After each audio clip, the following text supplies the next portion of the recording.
Hey everyone, it's Dyer again, and today we're going to talk about our third cognitive bias out of what I hope will be a series of 50 videos. And we're going to talk about the availability heuristic. Now, this little cognitive bias that can sometimes get in our way is really important because what happens when this occurs is when we think of something, we tend to give more weight or just rely on the first thing that pops in our head. So here's a little example. Think of a whale. Right now, just think of a whale. What do you think of? I'll bet you most of you thought of a killer whale, the one maybe at SeaWorld, the one that we tend to see in nature videos.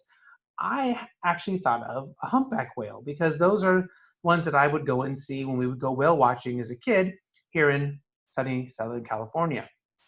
So what we each think of is different. And that may not be the best thing to think about. It may not be the best option. If you're asked at work, hey, who should we put on this project? You might immediately think of someone who was recently on a project with you, recently did a good job for you, or just happened to be the person whose brain, your brain thought of. And that may not be the best thing.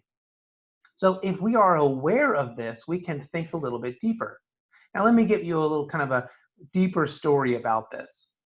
I took two of my kids to the Safari Animal Park in La Jolla, California. It's a really cool place to go where most of the animals are actually free to roam around in these areas as opposed to being in these cages. We're sort of a less depressing zoo. Anyways, we got to stay overnight, which was an incredible experience for me and my kids.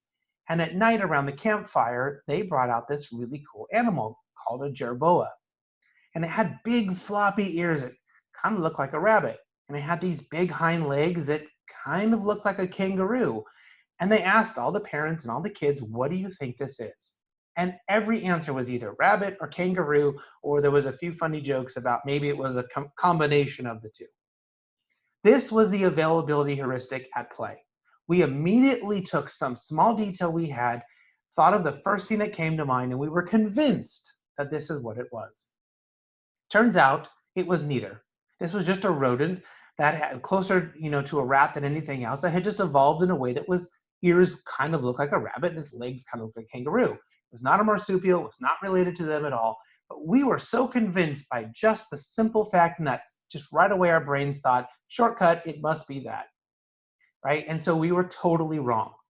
Think about how many times in your work, maybe your first response, your first answer, your first thought could be wrong, or at least not the best option for you.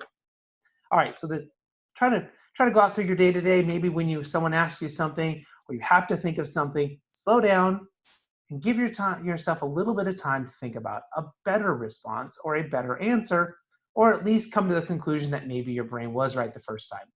All right. Thanks, everyone. Feel free to follow me at Dyer or go to my website, chrispdyer.com, and look out for more videos. Thanks.